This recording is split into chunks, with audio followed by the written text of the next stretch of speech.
à tous, est-ce que nous pouvons nous lever?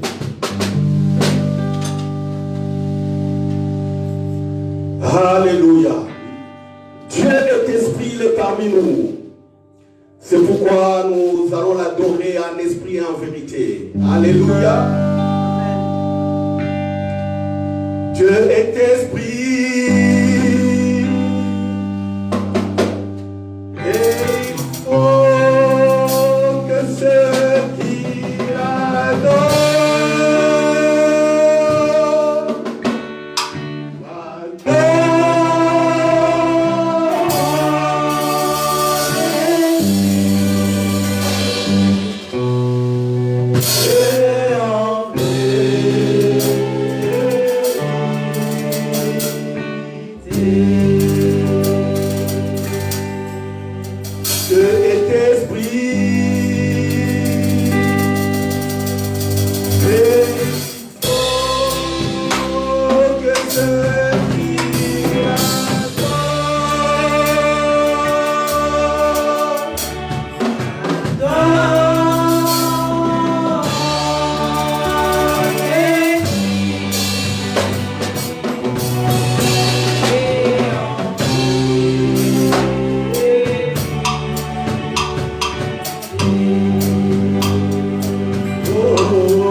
Oui, prions, il est esprit. Oh, il faut que nous l'adorions en esprit et en vérité. Alléluia. Que chacun prie. Que chacun prie.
Alléluia. Alléluia. Alléluia. Alléluia.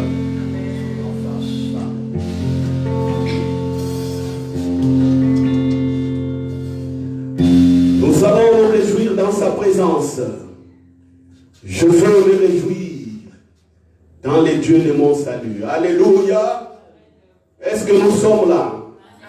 Charles des Feux, nous sommes là. Amen.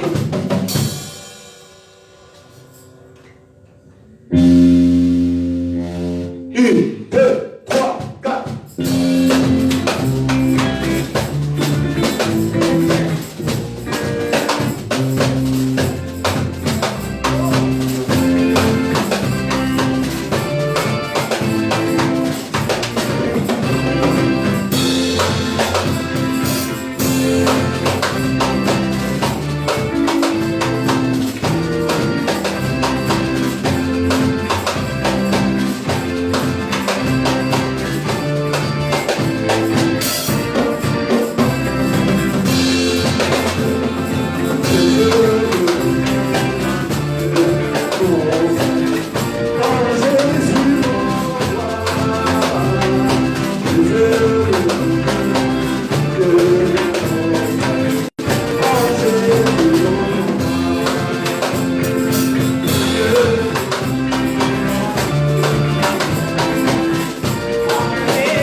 La neige est tombée, les chars de feu sont aussi gelés.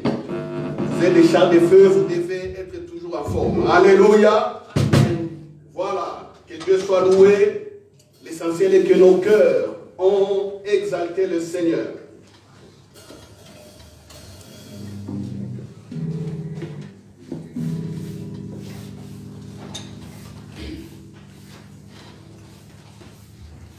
Alléluia, alléluia, alléluia. Loué soit Jésus-Christ.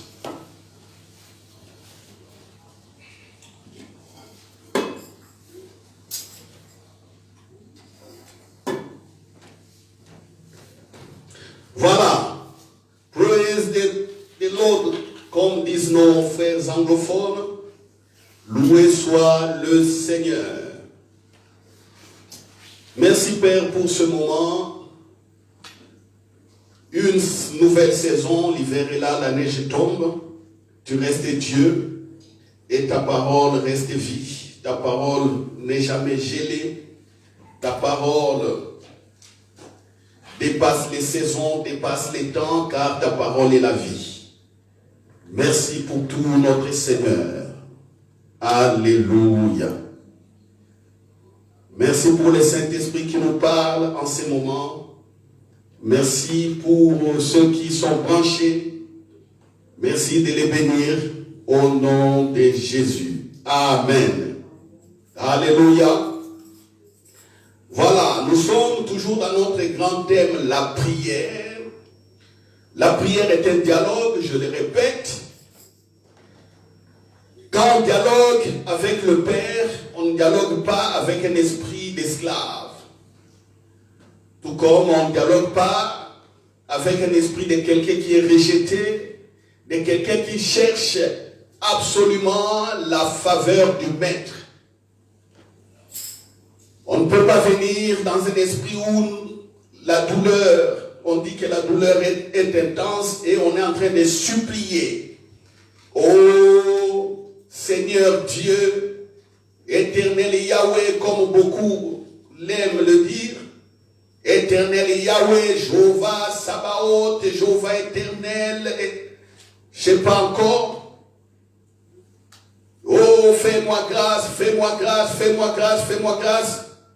Non, ce n'est pas comme ça. Dans la présence de Dieu, nous devons savoir qu'il est notre Père et nous sommes ses fils. Et quel que soit le problème, la présence de Dieu, c'est aussi la salle de son gouvernement, si je puis le dire. Quand on est dans la salle du gouvernement, dans le conseil, on doit siéger avec le président ou le premier ministre, ça dépend des régimes, ou soit on doit parler avec le roi qui est là. On n'écrit pas,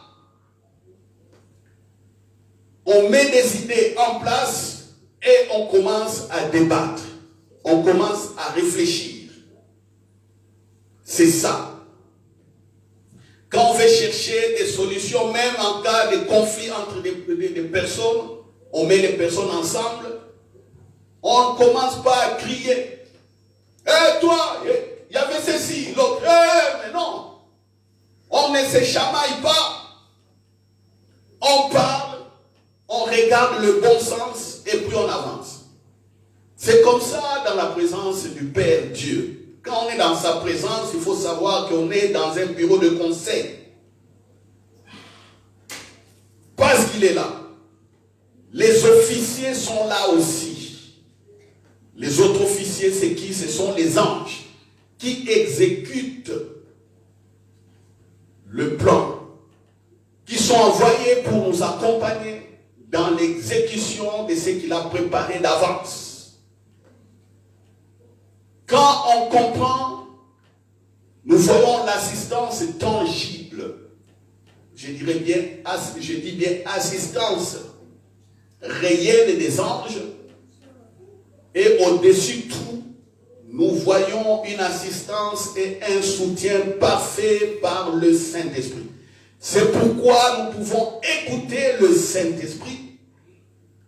C'est pourquoi nous avons des visions claires. C'est pourquoi nous avons des paroles, des connaissances, des informations claires. C'est pourquoi nous avons des paroles de foi claires. Nous avons des paroles de sagesse claires. Et nous pouvons discerner également les esprits de manière claire. Alléluia.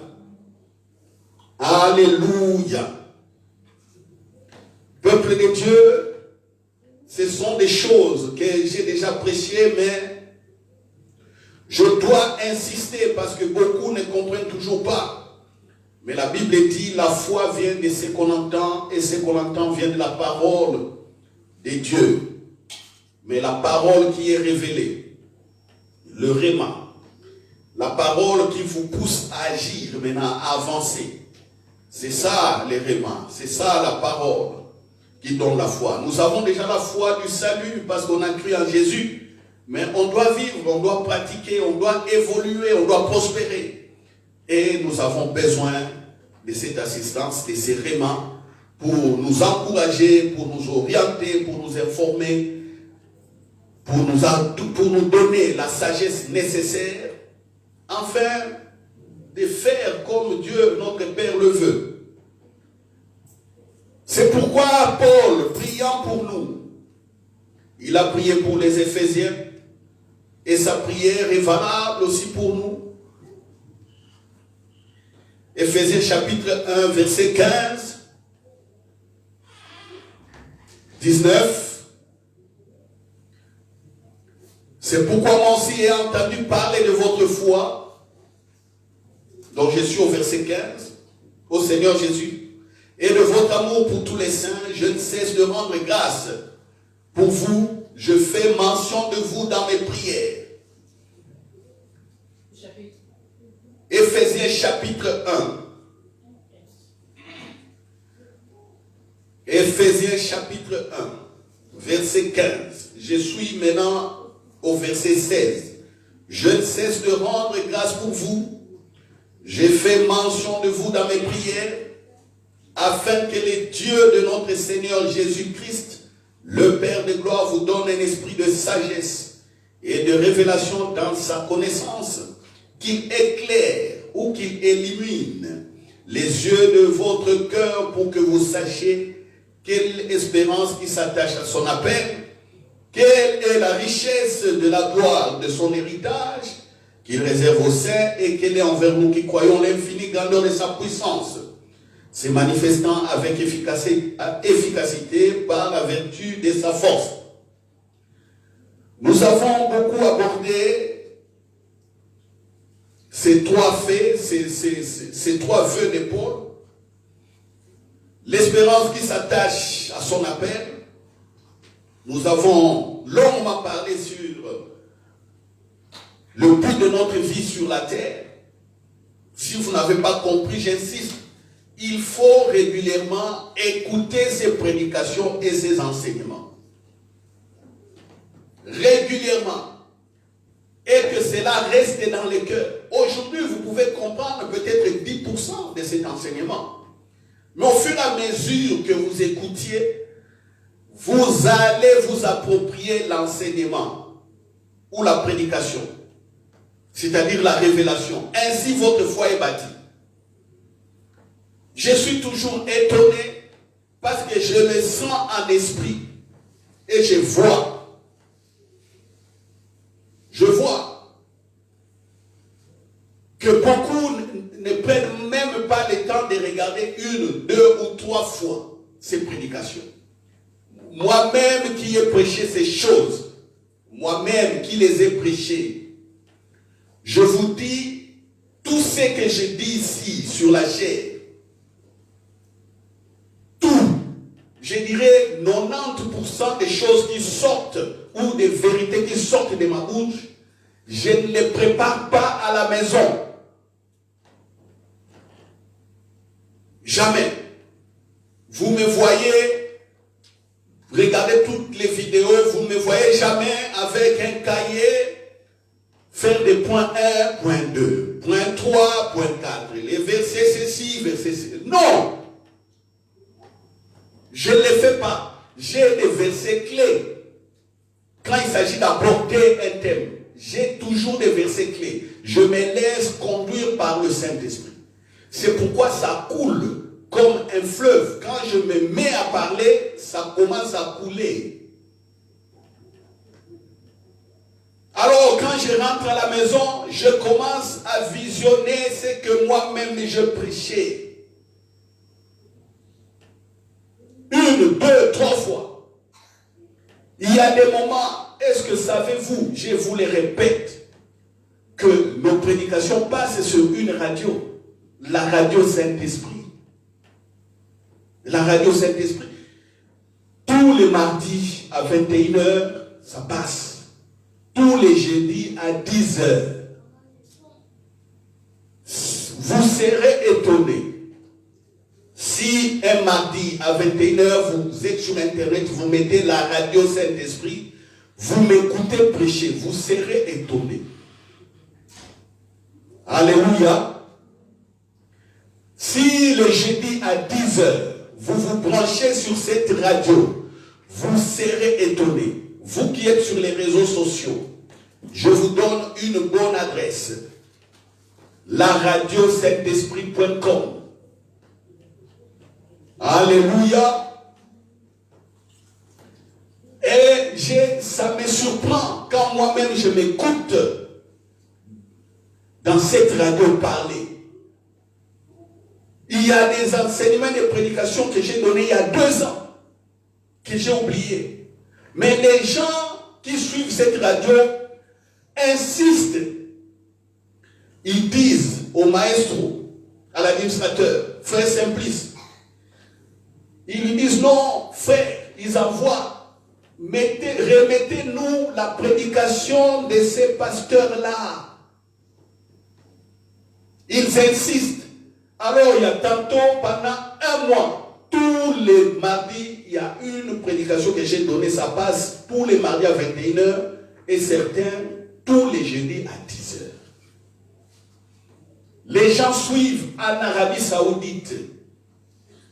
Les gens suivent au Japon et en Chine, en Mauritanie, Brésil, Argentine, États-Unis, des pays dont vous n'avez même pas d'idée.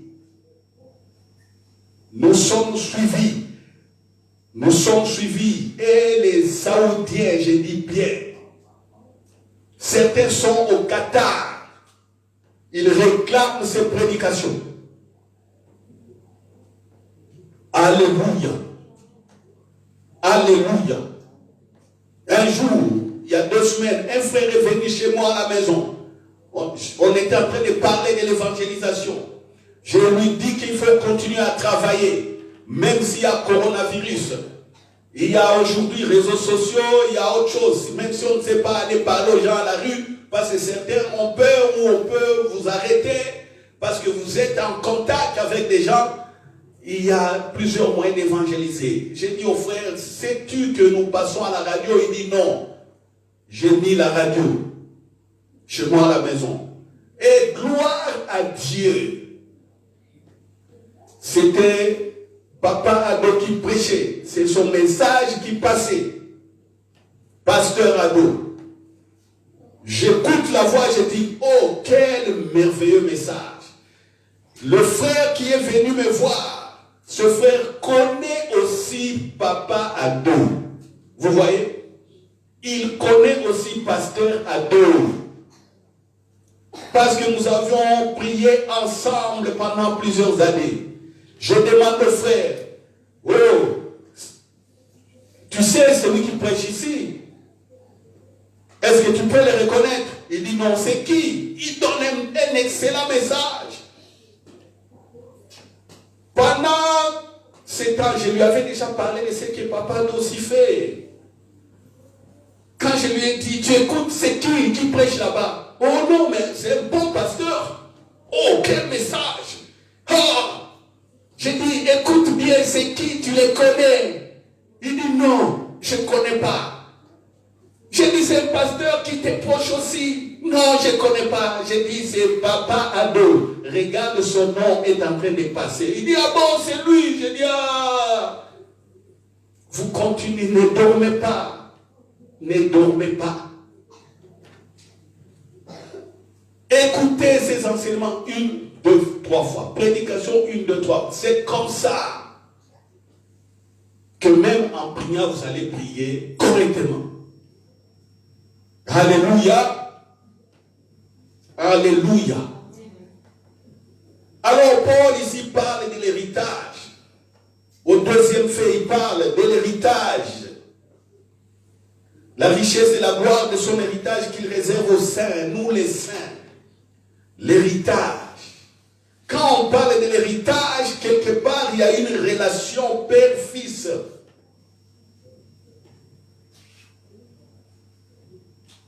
Ou un légateur avec les bénéficiaires de cet héritage.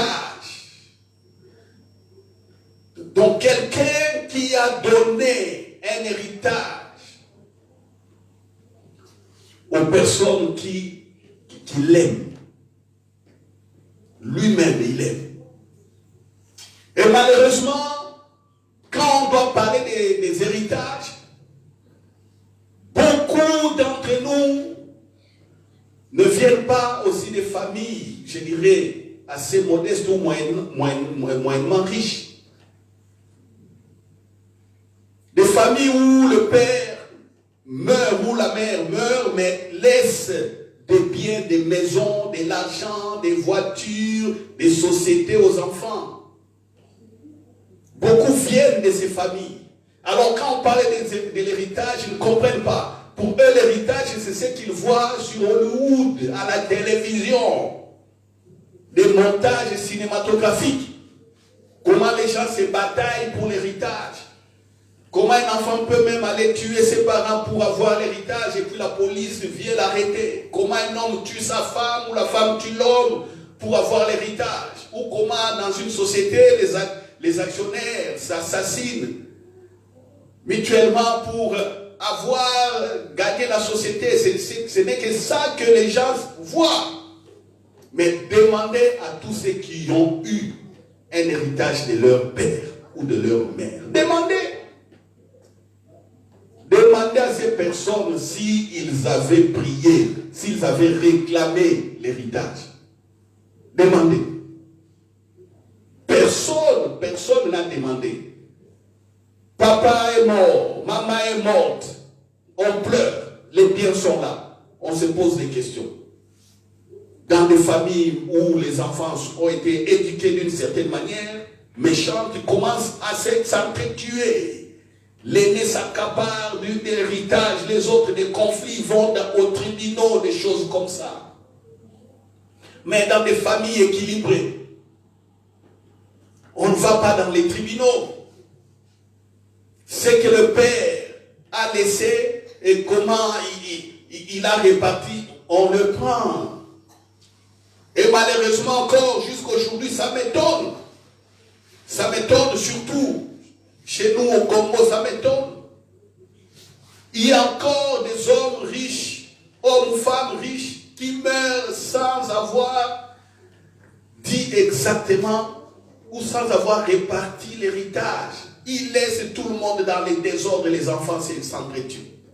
Ça m'étonne jusqu'à aujourd'hui. J'ai dit, mais quand est-ce que les gens vont apprendre? Alors quand on vient dans les choses de Dieu, on doit parler de l'héritage, personne ne comprend, personne ne saisit. Alors il faut aller prier et réclamer. Prier et réclamer. On te dit tu es fils de Dieu, tu ne sais pas. Tu pries comme un esclave. Tu cries comme si Dieu est en voyage, ou il est parti, ou il ne t'écoute pas. Alors allez encore rajouter jeûne. Prière, je ne sais pas, retraite, des conférences. Les gens se promènent, voyagent au travers le monde, certains pour aller avoir un enseignement correct sur la manière de prier. Parce qu'ils prient, ne voient rien. Alors ils dépensent des milliers d'argent.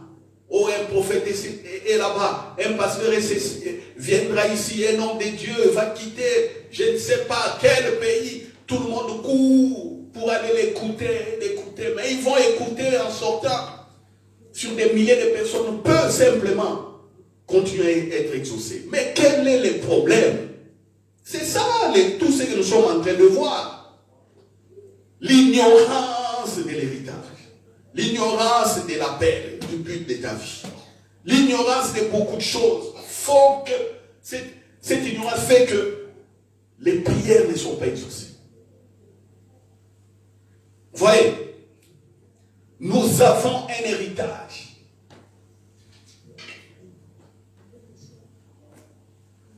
Dieu est notre Père. Et je vais vous dire, hier, par exemple, j'ai dit, je vais un peu regarder que dit la loi belge sur les successions, sur l'héritage. Que dit la loi belge? La loi belge, vous savez que j'étais surpris. La loi belge dit ceci. Même si un père a déshérité son fils ou ses filles, même s'il les a déshérités, mais la loi rattrape le papa, la loi annule cela. Quand tu y es fils ou fille, reconnu, certifié, dans les registres des états civils, parce que tout le monde est enregistré dans la commune, on connaît qui est père de qui est mère de qui. Tu meurs, tes enfants ont d'office droit à ton héritage. Ils ont d'office droit. Et il y a des répartitions de pourcentages. Si tu n'as rien écrit, les enfants se présentent au tribunal, ils prouvent que vous êtes leur papa. Voilà, directement vous avez droit. Selon des pourcentages. Vous avez déshérité votre fils, votre fille, elle part au tribunal. La loi lui donne une part. Allez regarder, j'étais étonné. J'étais étonné. Comment on reconnaît cela que les fils et les filles ont d'office droit? À moins que tu renonces toi-même. À moins que tu renonces. Papa a laissé combien? 1 million. J'ai dit, je refuse, je ne prends pas ces 1 million. Dans l'héritage, 1 million et un pourcentage des impôts qu'il faut payer. On paye les dettes, les restes. Là, vous partagez. Selon des pourcentages que l'État fixe pour éviter des troubles. Voyez. Alléluia. Alléluia. Et j'étais très content. Maintenant, je remonte à Dieu. Nous, fils et filles de Dieu. Nous, fils et filles de Dieu. Nous. Qu'est-ce que Jésus a dit? Parce qu'il faut toujours regarder à Jésus. La vie chrétienne, on regarde toujours à Jésus. Si vous quittez Jésus, vous regardez à Moïse. Ça sera les échecs. Vous quittez Jésus, vous regardez à David, vous allez échouer. Vous regardez à Élie, le prophète Élie, vous allez échouer. Parce qu'aujourd'hui, c'est Jésus. Jésus est la somme de tous les prophètes. Il est leur somme. De tous les pasteurs du monde, tous, Jésus est leur somme. C'est Jésus. Quand on regarde à Jésus, on comprend. C'est Jésus qui a ramené cette vérité, qui a établi cette vérité de père-fils. Ce n'est pas David, ni Moïse et les autres. Ni même le papa Abraham. C'est Jésus. Et il dit dans Jean chapitre 1, versets 12 à 14, c'est des choses que nous connaissons. Mais que faisons-nous de ça? Jean chapitre 1, de 12 à 14. À tous ceux qui l'ont reçu, la parole est venue. La parole s'est faite chair. Elle a habité parmi nous, pleine de grâce et de vérité. On parle de Jésus, la parole vie. Dieu est esprit, Dieu a parlé. Et cette parole commençait à vivre. vivre, à agir au milieu des hommes, en la personne de Jésus. Alors si vous ne croyez pas à Jésus, vous ne croyez pas qu'il est la parole vie, qu'est-ce que vous allez avoir? Jean 1, 12, 14. Jean 1, 12, 14. Jean 1, 12, 14. Mais à tous ceux qui l'ont reçu, à ceux qui croient en son nom, elle a donné le pouvoir de devenir enfant de Dieu. Dans d'autres versions plutôt, elle a donné le droit de devenir enfant de Dieu, lesquels sont nés non du sang, ni de la volonté de la chair, ni de la volonté de l'homme, mais de Dieu. Alléluia. J'aime beaucoup cette partie. Et j'ai souvent le Saint-Esprit, dans certaines délivrances, me conduit aussi à éclairer les gens qui sont en face de moi. J'ai vu des gens tomber et commencer à vomir. Les esprits sortaient de leur corps parce que je leur ai donné cette parole. J'ai expliqué. Les démons sont sortis des corps. Et là, j'étais à l'aise. Je n'ai pas souffert. Fais, dehors, sortez, allez, vous êtes liés, allez dans les lézardes. Au nom de Jésus, fais, qui es-tu? Oh, qui es-tu? Sors. J'ai pas souffert. J'ai expliqué les personnes correctement, les personnes me regardent, on se regarde, la puissance de Dieu. C'est déploie de mon corps, ça visite la personne, boum, commence à tomber, à rouler et à vomir. Délivré par la révélation de la parole. Alléluia. Mais à certains, je leur dis ça, ils ne comprennent toujours pas. Ah, c'est là où ils nous font souffrir. Allez, mets-toi à genoux. Les faits, on commence à souffrir, les faits, parce que la personne ne comprend pas.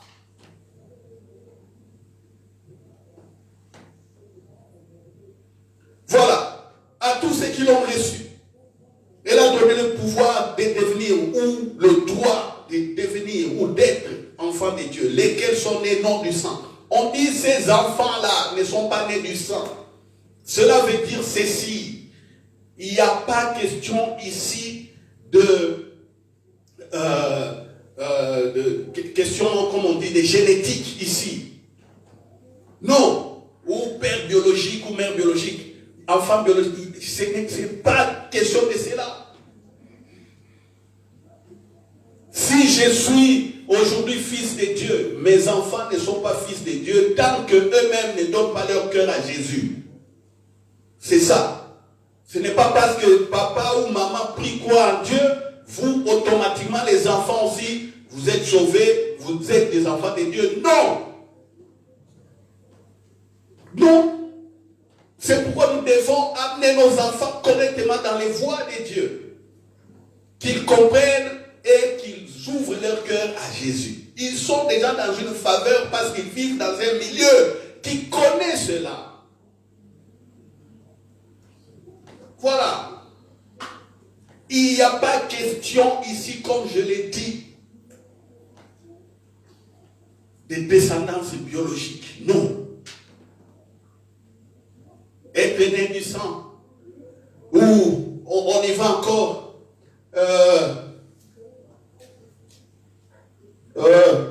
Ni de la volonté de la chair. Il y a beaucoup d'enfants qui sont nés de la volonté de la chair. La chair, c'est quoi? Tout ce qui nous conduit au péché. C'est ça la chair.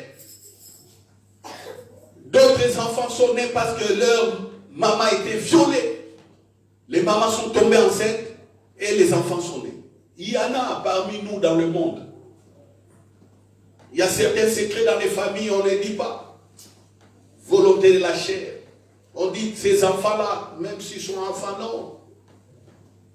D'autres enfants sont nés quoi? De la prostitution. Maman prostituée et tombe enceinte. 5 enfants, 5 maris différents. Il y en a. Des hommes impuniques qui a en cause des femmes, des dames, et puis ils fuient des responsabilités, ils disparaissent dans la nature. Ils ont laissé des enfants par-ci, par-là. Les enfants nés de la volonté de la chair. D'autres adultères. L'adultère, c'est l'œuvre de la chair. Papa adultère, plusieurs femmes. Voyez. D'autres enfants, maman tombe enceinte, elle est dans les mariages, mais tombe enceinte de notre papa dehors. Ça, c'est la volonté de la chair. On dit que les enfants de Dieu ne viennent pas comme ça, même si on peut comprendre les circonstances. Non, ça c'est la chair. La volonté de l'homme ici, c'est quoi? Volonté de l'homme. Des personnes qui sont mariées correctement. Mariés correctement. Ils ont été à l'église, ils ont tout fait. Certains n'ont pas été à l'église, mais selon les traditions et les coutumes, ce sont les familles qui marient leurs enfants. Les enfants se sont mariés, les parents savent que ma fille est l'épouse de tel. L'autre famille aussi sait que mon fils est l'époux de tel. Il y a des mariages coutumiers qui sont valables. Ne croyez pas que les mariages coutumiers ne sont pas valables. C'est faux ça. C'est valable. Ça dépend des organisations, des pays et des traditions et de la culture. Les choses ont été bien faites, mais vous mettez au monde, on dit que vos enfants-là ne sont pas des enfants de Dieu. C'est ce que la Bible dit ici. Vos enfants-là ne sont pas des enfants de Dieu. Ils doivent eux-mêmes donner leur cœur à Jésus. Vous voyez? Des scandales partout.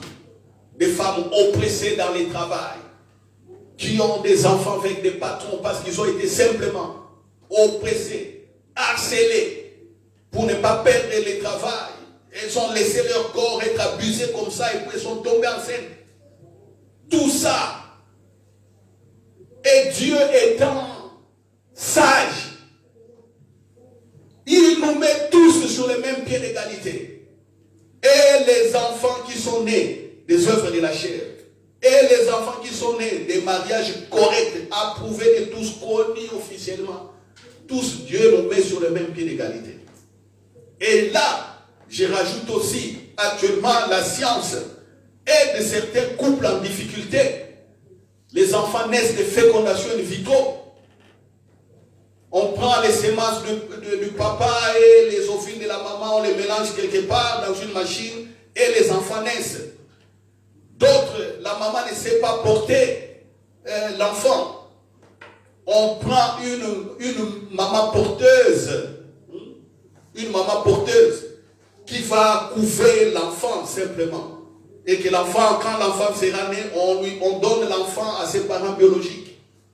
Vous voyez, aujourd'hui, il y a plusieurs manières de venir au monde comme enfant. Il y en a et de manière officielle et de manière non officielle. Mais tous, Dieu savait, il nous met sur le même pied d'égalité. Alors ça ne sert à rien de se moquer des personnes qui, par malchance, je dirais, sont nées de situations bizarres. Il ne faut pas se moquer d'eux. Oh non, vous êtes bâtard. Et où est ton père là, fils ou fille de bâtard? Non, il ne faut pas se moquer de ces gens. Dieu nous a mis tous sur le même pied d'égalité. Si le bâtard, que tu penses être bâtard, a donné sa vie à Jésus, le bâtard est enfant de Dieu, ou fille ou fils de Dieu. Mais toi qui es né dans des conditions officielles et normales, tu n'as pas donné ton cœur à Jésus, toi l'enfer t'attend. Tu comprends? L'enfer t'attend. L'enfant né d'une prostitution qui donne son cœur à Jésus, fils et fille de Dieu. Toi né de bonnes conditions, tu refuses, l'enfer t'attend.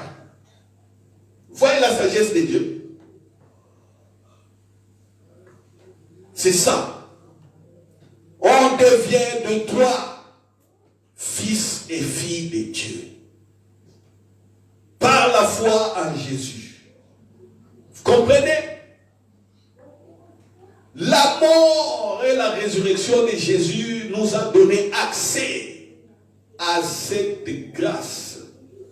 c'est un héritage d'être adopté comme ça. C'est l'adoption par Dieu. Fils et fille de Dieu. On dit bien, vous avez droit. Vous avez droit. Quand vous avez droit, vous avez directement accès à l'héritage. C'est ce que nous allons voir sur cette partie. Comprendre l'héritage et ça va nous aider à prier correctement. À parler correctement avec le Père. C'est ça la prière. Vous voulez intercéder, vous allez intercéder, prier pour les gens correctement. Sans difficulté. Parce que vous savez, là où vous êtes, quand vous commencez à parler, le Père est là. Écoute, vous êtes dans la chambre du conseil. Sa présence. Alléluia. Alléluia. C'est ça. Alors, pour assurer cet héritage, Dieu dans sa sagesse le Père, sachant que nous sommes des humains, lui est esprit, il a dit comment je veux faire de sorte qu'ils aient droit, qu'ils aient accès à l'héritage. Parce qu'ils sont humains. Je peux les bénir simplement comme ça, comme j'ai béni Israël à l'époque, ou les autres personnes qui ne me connaissaient même pas. Je bénis simplement les Job qui avaient beaucoup d'argent. J'ai béni Job, je bénis terre à terre pour que sa tête est devenue jaloux.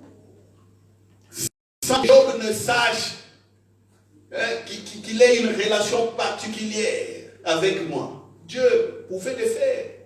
Mais qu'est-ce qu'il fait? Qu'est-ce que Dieu fait? Il est esprit, lui, nous sommes des humains. Il a dit, je vais passer par un moyen. Un moyen, c'est ce moyen-là qu'on appelle alliance. Je passe par l'alliance. L'alliance est légale. L'alliance est dans le droit. Je passe dans la légalité, je fais ce qu'on appelle l'alliance. Et pas n'importe quelle alliance. Il dit, si je convoque les hommes, je signe une alliance avec eux, je leur parle, l'héritage aura des problèmes. Il y aura des fissures, ça ne sera pas une loi parfaite.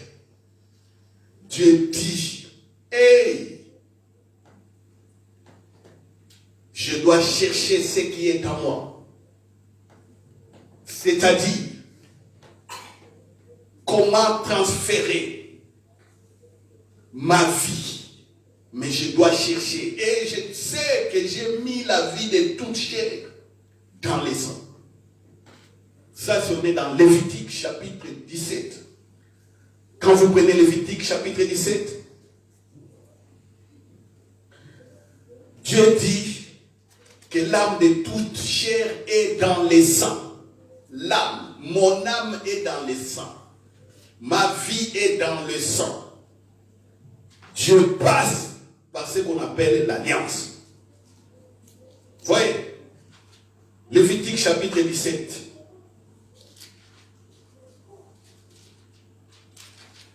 Voilà, verset 11. Car la vie de la chair est dans le sang. Je vous l'ai donné sur l'autel afin qu'il serve d'expiation pour vos âmes, car c'est par la vie que le sang fait expiation. Vous voyez, la vie et le sang. Verset 14. Car la vie de toute chair, c'est son sang qui est en elle. La vie de Jésus. La vie de Jésus, c'était le sang de Jésus. Alléluia. L'âme de Dieu, c'était dans le sang de Jésus. Tout de Dieu dans le sang de Jésus. C'est pourquoi Dieu a fait l'alliance par le sang de Jésus. Il a établi cela. Comprenez une fois pour toutes. Les sang que vous aimez crier là, Le sang descend, le sang descend, le sang descend. Comprenez une fois pour toutes. Vous n'avez jamais compris le sang de Jésus. Jamais. Il y a certains qui prient, oh Seigneur, lave-moi par le sang de Jésus. Parce que j'ai prié un jour avec un frère. Je l'entends dire, oh lave-moi par le sang de Jésus. Oh ton sang purifie plus que l'eau de Javel. Oh, j'arrête de prier. J'ai dit, c'est quelle prière ça? Oh ton sang, même l'eau de Javel ne peut pas purifier comme ça. Oh, à l'époque j'ai arrêté le frère, j'ai dit après, mais qu'est-ce que toi tu dis là? J'ai dit, ne dis plus ça. Je ne comprenais même pas profondément tout ça. J'ai dit, comment tu peux comparer le sang de Jésus et l'eau de Javel? C'est des choses tout à fait différentes. L'eau de Javel, c'est même un poison. On ne peut pas les boire, vous allez mourir. Vous voyez? C'est pour blanchir les vêtements ou faire entretenir les maisons, tuer les microbes, ainsi de suite. On ne peut pas comparer ça avec le sang de Jésus. Il y en a beaucoup, c'est beaucoup plus que les savons. D'autres ont dit les savons, les coques. À l'époque, je disais, oh là là, c'est quoi ça? Vous voyez? Le sang de Jésus. Le sang de Jésus nous a ramené l'âme de Dieu, la vie de Dieu. Vous voyez l'héritage? Alléluia. Vous voyez l'héritage? Oh, quand vous priez, vous êtes en face des démons. Commencez à invoquer le sang de Jésus, le sang de Jésus. Ça, c'est pour des apprentis et des ignorants. J'ai déjà la vie. J'ai déjà la vie de Dieu. Je vais parler. C'est pourquoi on verra même le règne. Dans l'héritage, il y a le règne et le royaume. Avez-vous compris cela? Avez-vous compris le royaume des cieux? J'ai dit toujours bienvenue au centre Garde Vérité, l'école du royaume des cieux de Jésus-Christ par le Saint-Esprit. Comprenez-vous cela? Il y a certains, quand ils m'écoutent dire ça, ils rigolent. Ils rigolent. Je sais qu'ils n'ont pas compris. L'école du royaume des cieux de Jésus. Nous apprenons ici tout ce que Jésus nous a donné. C'est l'héritage que nous apprenons. Comment jouir de cet héritage, comment vivre de cet héritage. Vous voyez? C'est ce qui fera que la prière devienne facile. La prière ne soit plus pénible. Parce qu'on est à l'aise, comme un poisson dans l'eau, dans la présence du Père.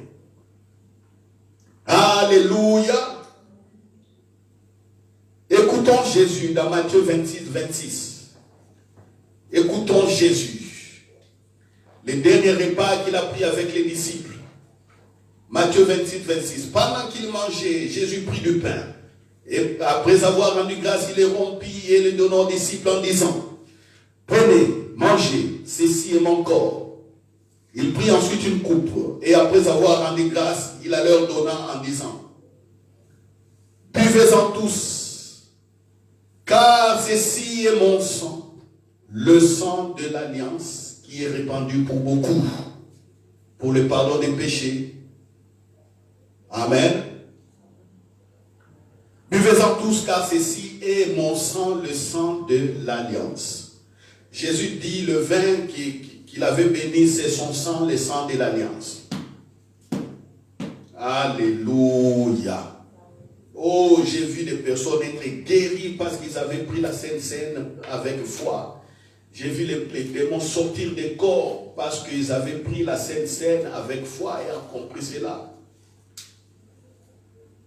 Jésus dit, faites ceci chaque fois. Quand vous allez vous réunir, pensez à moi. Donc, la Sainte Seine que nous prenons tous les dimanches, c'est un souvenir. C'est un monument qui nous rappelle toujours ce que Jésus a fait. Alléluia. Paul a compris quand le Saint-Esprit lui a parlé sur la Sainte Seine. 1 Corinthiens chapitre 11, Paul a compris. Chaque fois que les chrétiens se réunissent, ils partagent la Sainte Seine. C'est-à-dire, ils se rappellent le souvenir. Au même instant, vous savez, quand vous prenez la Sainte Seine, vous êtes en train de dire oui et amen à tout ce que Jésus a dit. Oui et amen à tout ce que Jésus a fait. Oui et amen à tout ce que Jésus vous a donné. C'est pourquoi vous voyez, quand on partage la Sainte Seine ici, moi je ne souffre pas. Je n'ai pas besoin de faire une longue prière pour la Sainte Seine. Non. Je connais toutes ces vérités. Je viens, quand je prends, je suis en train de dire au même instant, oui, amen. Oui, amen à toi. Parce que Jésus dit, il reviendra prendre l'église. Nous attendons l'enlèvement. C'est oui, amen. Si nous attendons l'enlèvement est réel, est vrai, l'église sera enlevée. Cela veut dire aussi que si Jésus a dit, je suis béni, je suis béni. Si Jésus dit, je ne vais rien manquer, donc je ne manquerai de rien. Si Jésus dit, il a pris mes maladies, il a porté mes péchés, ainsi de suite, je dis oui. Il a effacé plutôt. Il a porté mes fardeaux, il a pris mes maladies. Je dis oui. S'il a effacé mes péchés, je dis oui. Si je suis fils de Dieu, je dis oui. Je dis oui. Si il dit que non, je te donne le Saint-Esprit qui sera avec toi tous les jours de ta vie, j'ai dit oui. Je dirai toujours oui et amen. Oui et amen. C'est ça l'esprit même de la consommation de Sainte Seine par la foi. Quand on mange, Sainte Seine veut dire simplement saint repas. Seine veut dire repas. Sena, repas du soir. C'est tout. Le saint repas, c'est le saint repas. Donc quand on vient ici, on fait le saint repas. C'est un monument. Parce que quand on fait l'alliance, toute alliance doit avoir un monument ou des documents qui attestent. C'est pourquoi dans certaines traditions anciennes, quand les gens faisaient l'alliance, ils allaient dans des rochers. Il dit, nous faisons alliance ici et le témoignage, c'est cette montagne ou c'est ces rochers. D'autres, quand ils faisaient alliance, ils disaient, les témoignages de l'alliance, on doit, mon royaume est ton royaume. Moi, je donne mon fils en mariage à ta fille. Je prends. On marie les enfants. Quand les enfants des deux rois, comme ça, des deux royaumes, commencent à se multiplier, c'est le signe de l'alliance entre les deux royaumes. Ça, nous le verrons dimanche prochain. Alléluia.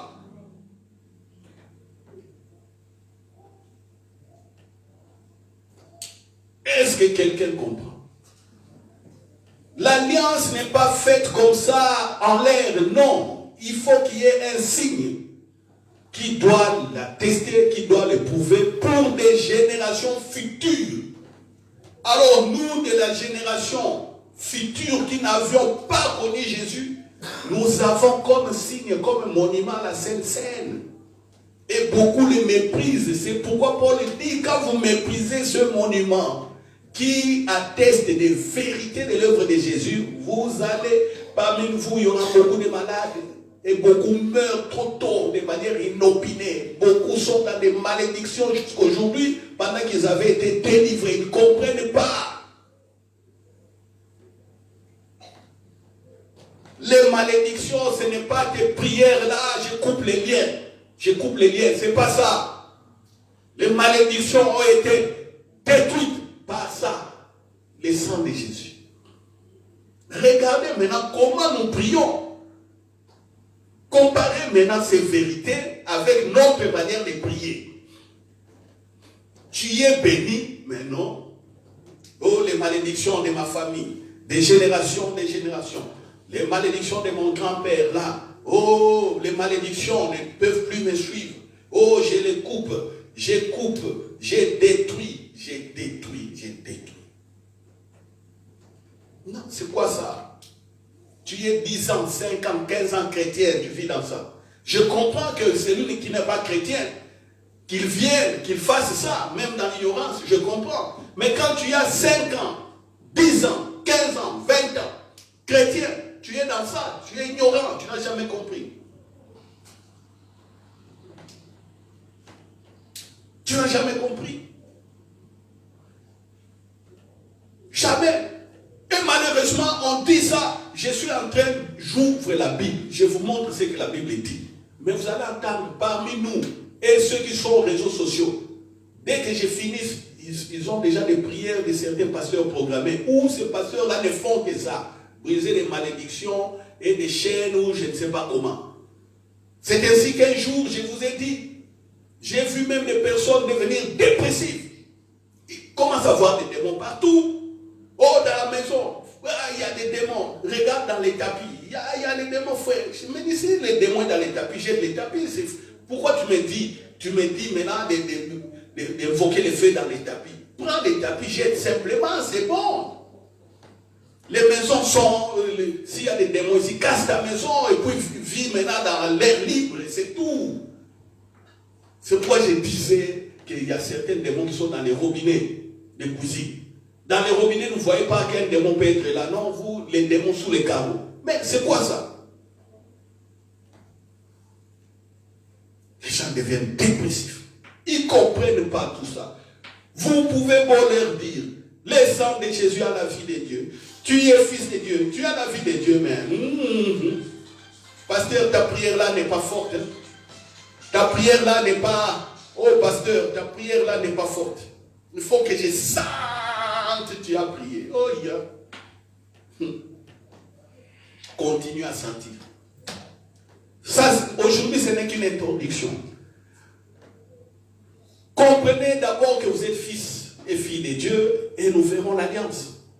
Nous allons voir l'alliance. Vous serez dans les repos.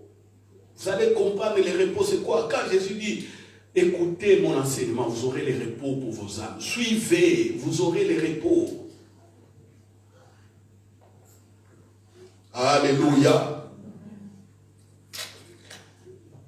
Jusqu'aujourd'hui, je continue à voir la puissance de Dieu, les miracles, les délivrances, jusqu'aujourd'hui.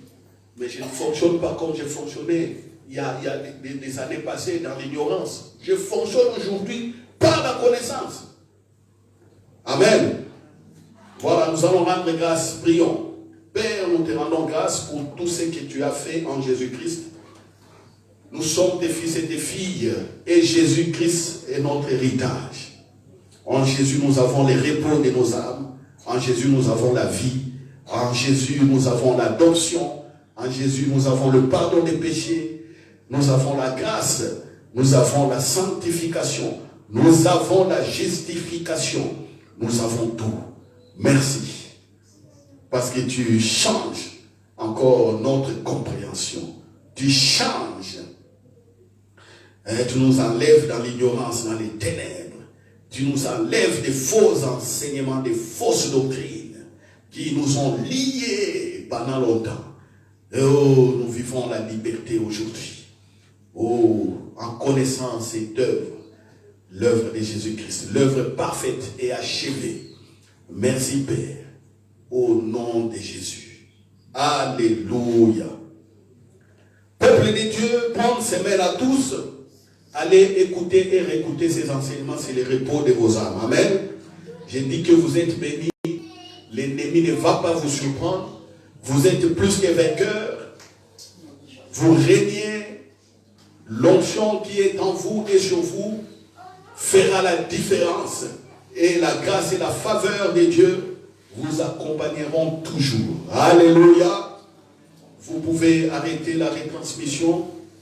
Au nom de Jésus, pour les dîmes, les offrandes, je le dis toujours, faites des virements dans le compte bancaire de l'Église. Amen.